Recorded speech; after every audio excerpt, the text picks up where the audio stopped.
मेरा नाम है यश और आप देख रहे हैं हमारा चैनल बायोलॉजी बूस्टर। आज हम जो टॉपिक पढ़ने जा रहे हैं उसका नाम है इलेक्ट्रिक चार्जेस एंड फील्ड। इस चैप्टर के अंदर हम इलेक्ट्रिसिटी के कई सारे एस्पेक्ट्स के बारे में समझेंगे, लेकिन इसके अंदर जो हम समझने जा रहे हैं वो एक अलग फॉर्म ऑफ इलेक्ट्रिसिटी है जो आपने अपनी 10th क्लास में पढ़ी थी, उससे थोड़ी सी अलग है। आज हम जो समझने जा रहे हैं उसके अंदर सबसे पहले हमें समझना है इलेक्ट्रोस्टैटिक्स के बारे में। इलेक्ट्रोस्टैटिक्स जो होता है वो फिजिक्स की एक ऐसी ब्रांच है जो उन चार्जेस को लेके उन चार्जेस के फिनोमिनास के बारे में बात करती है जो रेस्ट में है। यानी कि यहां पर इस टॉपिक के बारे में जो हम पढ़ेंगे, इस चैप्टर के अंदर जो हम पढ़ेंगे, उसके अंदर चार्जेस मोशन में नहीं होंगे बल्कि रेस्ट में होंगे। यहां पर चार्जेस मूव नहीं करेंगे, वो रेस्ट में होंगे। तो ऐसी ब्रांच फिजिक्स की जो इन फिनोमिनास के बारे में समझती है या पढ़ती है जिसमें चार्जेस रेस्ट में रहते हैं, उस ब्रांच को फिजिक्स की हम इलेक्ट्रोस्टैटिक्स कहते हैं, राइट। अब इलेक्ट्रोस्टैटिक्स के बारे में हम थोड़ा बहुत ये समझ पा रहे हैं कि हमें रेस्ट में चार्जेस के बारे में समझना है, लेकिन सबसे पहले हम ये देखते हैं कि इससे रिलेटेड ऐसी कौन सी चीजें हैं जो हम अपनी रियल लाइफ में देखते हैं, क्योंकि physics is basically real life. आप जो भी चीज रियल लाइफ में देख रहे हो उस हर चीज के अंदर फिजिक्स इन्वॉल्व है। तो आज हम ये समझते हैं कि इसमें ऐसे कौन से रियल लाइफ एग्जांपल्स हैं जो आपको रोज देखने को मिलते हैं। जैसे फॉर एग्जांपल सर्दियों के टाइम पर जब आप कोई नायलॉन की शर्ट या आप कोई स्वेटर पहनते हो और उसको जब आप उतारते हो तो उतारते वक्त आपको उसके अंदर क्रैकलिंग की साउंड आती होगी, लाइक जैसे कोई छोटी से शॉक लगा हो, इलेक्ट्रिक शॉक जैसे लगता है, या कोई क्रैकलिंग की साउंड आती है। ये क्रैकलिंग की साउंड इसी वजह से आती है क्योंकि यहां पर स्टैटिक इलेक्ट्रिसिटी जैसी एक चीज है। वो क्या होता है ये हम आगे जाके धीरे धीरे समझेंगे। What is static electricity? तो बेसिकली वो इलेक्ट्रिसिटी है जो चार्जेस स्टेशनरी जब होते हैं तो उनकी वजह से जो इलेक्ट्रिसिटी प्रोड्यूस होती है, ये स्टैटिक इलेक्ट्रिसिटी वो होती है। अब सिर्फ यही नहीं और कई ऐसे फिनोमिना आपको देखने को मिलेंगे जिसके अंदर आप ऐसी चीज देख सकते हो। जैसे कि ये तो हर बच्चे ने अपने बचपन में किया होगा, लाइक एक स्केल को या एक पेन को जब आप अपने बालों पे रगड़ते हो, उसको रब करते हो और फिर उसको पेपर के कुछ पीसेस के ऊपर ऐसे रखते हो। आपने उसको टच नहीं कराया, बस उसके ऊपर रखा है। तो जब आप उसको इस तरीके से उसके ऊपर रखते हो तो जितने भी कागज हैं वो कागज के जो पीसेस छोटे छोटे वो उस पर चिपक जाते हैं। ये जो अट्रैक्शन हुआ है ये भी बिकॉज ऑफ स्टैटिक इलेक्ट्रिसिटी हुआ है। यहां पर स्टैटिक इलेक्ट्रिसिटी थी, इस वजह से ये अट्रैक्शन हो पाता है। उसके अलावा आपने कई बार देखा होगा, अगर आप घर में छोटे हैं और काम करते हैं थोड़ा बहुत, तो आप टेलीविजन को जब साफ करते हो, उसकी स्क्रीन को साफ करते हो, तो उसकी स्क्रीन के ऊपर दोबारा से डस्ट बहुत जल्दी आ जाती है। मतलब आपने हल्का सा भी उसको साफ किया है तो दोबारा से डस्ट उसके ऊपर वापस आ जाती है। ये भी एक फिनोमिना है स्टैटिक इलेक्ट्रिसिटी का। यहां पर भी स्टैटिक इलेक्ट्रिसिटी ही काम करती है। और थंडरस्टॉर्म इस चीज का सबसे बड़ा एग्जाम्पल है। थंडरस्टॉर्म में आप ये देख सकते हो, जब भी आप थंडरस्टॉर्म देखते हो, जब बारिशों का टाइम होता है, तो थंडरस्टॉर्म में आप क्या देखते हो कि बादलों में बिजली पूरी एक बहुत तेजी से बिजली जाती है, एक लाइटनिंग देखने को आपको मिलती है। ये लाइटनिंग भी स्टैटिक इलेक्ट्रिसिटी की वजह से होती है। ऐसे और बहुत सारे एग्जाम्पल आप देख सकते हो अपनी लाइफ के अंदर जो आप रोज देखते हो लाइफ के अंदर, उसके पीछे इसी स्टैटिक इलेक्ट्रिसिटी का काम है। आपने फोटोकॉपी कुछ ना कुछ कराया होगा लाइफ के अंदर, तो जब आप फोटोकॉपी कराते हो तो फोटोकॉपी के अंदर भी जो चीज फोटोकॉपी हो रही है, जैसे आपके पेपर के ऊपर जो फोटोकॉपी आ रही है किसी चीज की, तो वो कैसे आ पा रही है? वो शीट को चार्ज किया जाता है और कार्बन को वो चार्ज पार्टिकल अट्रैक्ट कर लेते हैं अपनी तरफ। अब ये अट्रैक्शन क्यों हो रहा है, किस तरीके से हो रहा है, ये हम आगे जाके पढ़ेंगे। और भी कई सारी चीजें, जैसे कि आप ये तो बहुत सारे लोगों ने अपनी लाइफ में एक्सपीरियंस किया होगा कि जब आप छोटे होते हैं और टेलीविजन के सामने आप छोटे क्या, अभी भी अगर आप टेलीविजन चल रहा है और उसके पास में आप जाते हो और अपने हाथ को उसके स्क्रीन के पास में रखते हो, तो आपके हाथों के जो हेयर्स है, आपके बाल जो हैं हाथों के, वो एकदम सीधे खड़े हो जाते हैं, बिल्कुल अट्रैक्ट होने लगते हैं towards the screen of the television. ये भी स्टैटिक इलेक्ट्रिसिटी की वजह से होता है। तो ऐसे कई सारे फिनोमेना आप अपनी लाइफ में रोज देखते हो, रोज उनसे इंटरैक्ट करते हो चीजों से, लेकिन फिर भी आपको शायद उसके पीछे का राज क्या है ये नहीं पता। उसके पीछे कई बार कई ऐसी जगहों पर स्टैटिक इलेक्ट्रिसिटी होती है। अब स्टैटिक इलेक्ट्रिसिटी से हमें थोड़ा बहुत समझ में आया कि हमें चार्जेस के बारे में पढ़ना है जो स्टेशनरी है। तो चार्जेस जो स्टेशनरी हैं जिसके बारे में हमें समझना है, पहले उससे पहले हम ये समझते हैं कि चार्जेस क्या होते हैं। जी दोस्तों, चार्जेस जो है वो फिजिकल प्रॉपर्टी होती है किसी भी मैटर की। जैसे मैटर क्या होता है, मैटर ये पूरी दुनिया, ये पूरा ब्रह्मांड जो है वो मैटर से बना हुआ है, और मैटर के अंदर एटम्स मौजूद होते हैं, राइट। और एटम्स के अंदर चार्जेस मौजूद होते हैं। वो क्या होते हैं अभी मैं आपको बताऊंगा, लेकिन ये एक फिजिकल प्रॉपर्टी होती है मैटर की जो क्या एक्सपीरियंस कराती है, इलेक्ट्रिकल फोर्स एक्सपीरियंस कराती है। यानी अगर मैं एक चार्ज को दूसरे चार्ज के पास में रख दूं तो उन दोनों के बीच में कुछ ना कुछ एक इलेक्ट्रिकल फोर्स होगा। यही इलेक्ट्रिकल फोर्स जो है आगे उसको अट्रैक्शन या रिपल्शन प्रोवाइड कराता है। तो हम यहां पर तीन चीजें समझ चुके हैं अभी, इलेक्ट्रोस्टैटिक्स क्या होती है और इलेक्ट्रिक चार्जेस क्या होते हैं, और ऐसे कौन से फिनोमिनाज हैं जो हम रियल लाइफ में इनकी वजह से देख सकते हैं। चलिए अब हम बात करते हैं आगे। तो अब हम दोस्तों बात करते हैं टाइप्स ऑफ चार्जेस के बारे में। तो सबसे पहले हम समझते हैं कि चार्जेस के जो टाइप हैं वो सिर्फ दो होते हैं। एक होता है पॉजिटिव चार्ज और एक होता है नेगेटिव चार्ज। पॉजिटिव चार्ज हमें थोड़ा बहुत अंदाजा इस बात का है कि पॉजिटिव चार्ज हमें कहां देखने को मिलता है, प्रोटॉन के अंदर देखने को मिलता है, और नेगेटिव चार्ज हमें इलेक्ट्रॉन के अंदर देखने को मिलता है। तो जैसे कि अगर मैं एक एटम कंसीडर करता हूं, लेट अस सपोज कि दिस इज द एटम, तो इस एटम के अंदर आप देख सकते हैं कि एक होता है न्यूक्लियस, और इस न्यूक्लियस के अंदर सारे पॉजिटिव चार्जेस मौजूद होते हैं जिन्हें हम प्रोटॉन्स कहते हैं, और इसी के आसपास नेगेटिव चार्जेस जो होते हैं वो रोटेट करते रहते हैं जिन्हें हम इलेक्ट्रॉन्स कहते हैं, राइट। तो नेगेटिव चार्जेस जो हैं वो इन इलेक्ट्रॉन्स की वजह से होते हैं, और पॉजिटिव चार्जेस जो हैं वो इन प्रोटॉन्स की वजह से होते हैं। अब सवाल ये उठता है कि प्रोटॉन्स और इलेक्ट्रॉन्स तो हर एटम के अंदर मौजूद होते हैं, लेकिन हर एटम चार्ज तो नहीं होता है। तो इसके लिए थोड़ी चीजें और समझ लेते हैं। पहले सबसे पहले हमें यह समझना है कि इलेक्ट्रॉन और प्रोटॉन जब दोनों मौजूद हैं तो इनका चार्ज कितना होता है, मतलब एक इलेक्ट्रॉन या एक प्रोटॉन का चार्ज कितना होता है, पहले हमें यह समझना है। तो एक इलेक्ट्रॉन या फिर एक प्रोटॉन का जो चार्ज होता है वो होता है plus minus 1.6 into 10 to the power minus 19 coulomb.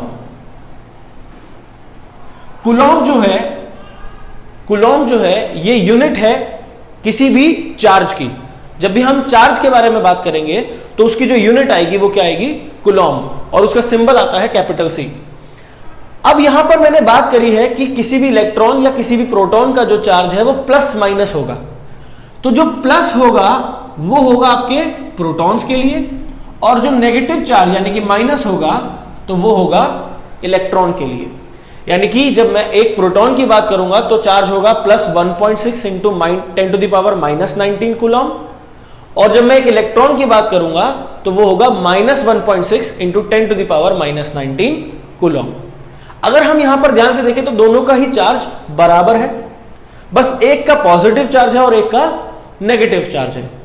तो यहां पर अभी हम बात कर रहे थे कि एक एटम जिसके अंदर इलेक्ट्रॉन और प्रोटॉन दोनों मौजूद हैं लेकिन वो फिर भी चार्ज पार्टिकल नहीं कहलाता है। तो ऐसा इसलिए है, जैसे हम सोडियम ले लेते हैं तो सोडियम का एटॉमिक नंबर होता है 11। अब जहां एटॉमिक नंबर 11 है तो उसके अंदर 11 क्या है, प्रोटॉन्स हैं, और हमको यह पता है कि किसी एटम के अंदर जितने प्रोटॉन्स होते हैं उतने ही इलेक्ट्रॉन्स भी मौजूद होते हैं। तो इसीलिए जब number of electron number of proton के बराबर हो जाते हैं number of electron number of proton के बराबर हो जाता है तो वो ऑब्जेक्ट या वो चीज चार्ज नहीं रहती, वो न्यूट्रल हो जाती है। क्यों? क्योंकि जितना चार्ज इन इलेक्ट्रॉन्स का टोटल आएगा उतना ही चार्ज इन प्रोटॉन्स का भी आएगा, और इसका पॉजिटिव आएगा, इसका नेगेटिव आएगा, जिसको जब हम ऐड ऑन करेंगे तो वो दोनों क्या हो जाएंगे, कैंसिल आउट हो जाएंगे, और चार्ज पार्टिकल की जगह वो न्यूट्रल हो जाएगा। इसीलिए जितने भी एटम्स होते हैं वो अपने आप में न्यूट्रल होते हैं। क्यों? क्योंकि उनके अंदर जितने प्रोटॉन होते हैं उतने ही इलेक्ट्रॉन होते हैं, और उनका टोटल चार्ज जो आता है वो नेट चार्ज 0 आता है। अब हम ये बात करते हैं कि चार्जेस के बारे में हम ये बात समझ चुके हैं कि किस तरीके से ये होते हैं, कितने टाइप के होते हैं, लेकिन हमने अभी तक ये नहीं समझा कि जो हम फोर्स की बात कर रहे थे चार्जेस की वजह से, तो वो किस तरीके से होती है। तो जो फोर्सेस होते हैं चार्जेस में वो इस तरीके से होते हैं कि जब मैं कोई पॉजिटिव चार्ज को दूसरे पॉजिटिव चार्ज के पास में रखूंगा तो वो रिपेल करेंगे। रिपेल मतलब एक दूसरे को दूर भगाएंगे। तो जब कोई सेम चार्ज पास में रखे जाते हैं तो वो एक दूसरे को दूर भगाते हैं। यहां पर अगर मैं नेगेटिव चार्ज को नेगेटिव चार्ज के साथ में रखूंगा तो वो भी रिपेल करेगा, यानी कि नेगेटिव नेगेटिव को दूर भगाएगा और पॉजिटिव पॉजिटिव को दूर भगाएगा। अगर मैं यहां पर पॉजिटिव नेगेटिव के साथ में रख देता हूं तो ये दोनों एक दूसरे को अट्रैक्ट कर लेंगे, यानी कि आपको फोर्स ऑफ अट्रैक्शन देखने को सिर्फ तभी मिलेगा जब दोनों ऑब्जेक्ट के ऊपर जो चार्जेस मौजूद हैं वो अलग अलग होंगे। एक पॉजिटिव चार्ज होगा और एक नेगेटिव चार्ज होगा, तभी आपको अट्रैक्शन देखने को मिलेगा। नहीं तो आपको दोनों केसेस में रिपल्शन देखने को मिलेगा, अगर या तो दोनों पे पॉजिटिव चार्ज है या फिर दोनों पर नेगेटिव चार्ज है। दोनों ही केसेस में आपको रिपल्शन देखने को मिलेगा। तो इसी वजह से आपके जो फोर्सेस होते हैं वो सामने आते हैं। हमने देखा यहां पर जब मैं बात कर रहा था कि अगर कोई स्केल को आप अपने उस पे हेयर्स पे रब करते हो और उसके बाद उसको पेपर के पीसेस के पास में लेके जाते हो तो पेपर के पीसेस उस पे चिपक जाते हैं। उसका बेसिक रीजन यही है कि जो स्केल पे चार्ज है और जो पेपर पे चार्ज आता है वो दोनों एक दूसरे के ऑपोजिट चार्ज है, और इसी वजह से वो अट्रैक्ट हो जाते हैं। राइट? अब हम कुछ और बेसिक चीजें समझ लेते हैं, जैसे कि कंडक्टर क्या होता है। कंडक्टर बेसिकली एक ऐसा सब्सटेंस है जो इन्हीं इलेक्ट्रिक चार्जेस को अपने थ्रू फ्लो होने देता है, यानी यहां पर इलेक्ट्रिक चार्जेस मोशन में रहते हैं। हम इनके बारे में डिटेल में अभी नहीं पढ़ेंगे, लेकिन बस जानने के तौर पे जस्ट फॉर इंफॉर्मेशन हम इसको समझ लेते हैं कि कंडक्टर्स किसे कहते हैं।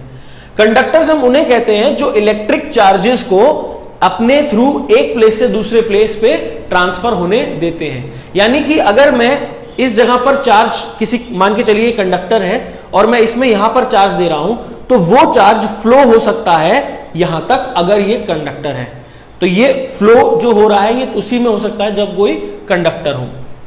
नाउ इंसुलेटर एक ऐसी चीज है जो अपने थ्रू इन्हीं चार्जेस को कंडक्ट होने नहीं देती। जैसे कि एग्जांपल के तौर पर अगर आप कोई लकड़ी लेते हैं तो लकड़ी जो है वो अपने थ्रू चार्जेस को पास होने नहीं देती। आप कोई रबड़ की रॉड लेते हैं, आप कोई प्लास्टिक लेते हैं, तो ऐसी चीजें जो है वो चार्जेस को अपने थ्रू पास होने नहीं देती। अब ऐसा क्यों है कि चार्जेस को अपने थ्रू पास होने नहीं देती, ये हम आगे जाके पढ़ेंगे। अब हमें यह समझना है, हमें यह चीज पता चल चुकी है कि चार्जेस एक दूसरे को ऊपर फोर्स कैसे लगाते हैं। किसी एक चार्ज पे किसी एक इलेक्ट्रॉन या किसी एक प्रोटॉन के ऊपर कितना चार्ज होता है, लेकिन हमें कैसे पता चलेगा कि कोई बॉडी चार्ज्ड है या नहीं है। जैसे फॉर एग्जांपल कोई कंडक्टर है या कोई ऑब्जेक्ट है, उसके ऊपर चार्ज मौजूद है या नहीं है, इसको पता करने का एक इंस्ट्रूमेंट है जिसका नाम है गोल्ड लीफ इलेक्ट्रोस्कोप। अब गोल्ड लीफ इलेक्ट्रोस्कोप का काम सिर्फ इतना होता है कि वो इलेक्ट्रिक चार्ज की प्रेजेंस को बता सके कि हां ये बॉडी इलेक्ट्रिकली चार्ज्ड है या इलेक्ट्रिकली अनचार्ज्ड है। इसको समझने के लिए एक डायग्राम को देखते हैं। यहां पर आपको बहुत बेसिक कॉन्सेप्ट ऑफ इलेक्ट्रोस्टैटिक्स के बारे में समझना है। जैसे फॉर एग्जांपल मैंने एक जार लिया,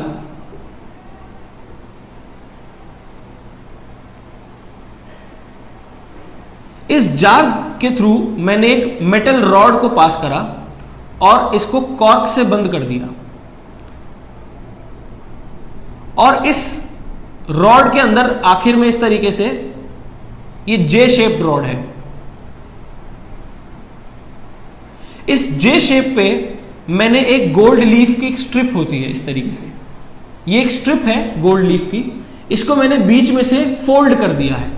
लाइक एक स्ट्रिप को मैंने बीच से फोल्ड कर दिया, और जहां से फोल्ड किया वहां से मैंने इसको यहां पर इस तरीके से लटका दिया है।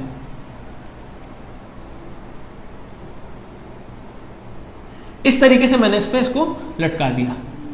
यहां पर एक मेटेलिक बॉल इसके ऊपर मैंने इस तरीके से बना दी, और समझिए इसको इस तरीके से कि मान लीजिए मैं कोई एक रॉड लेकर आया जो इलेक्ट्रिकली चार्ज है। लेट अस सपोज कि उसके ऊपर पॉजिटिव चार्ज मौजूद है, राइट, इसके ऊपर पॉजिटिव चार्ज मौजूद है। मैंने इस रॉड को इस मेटेलिक बॉल के ऊपर टच कराया। अब मैं जैसे कि आपको बता चुका हूं कि कुछ चीजें होती हैं जो कंडक्टर होती हैं। कंडक्टर क्या होते हैं? जो अपने थ्रू चार्ज को फ्लो होने देते हैं, राइट। तो यहां पर जब मैं, और कंडक्टर्स का कोई एक एग्जांपल अगर आप देखें तो वो होता है मेटल।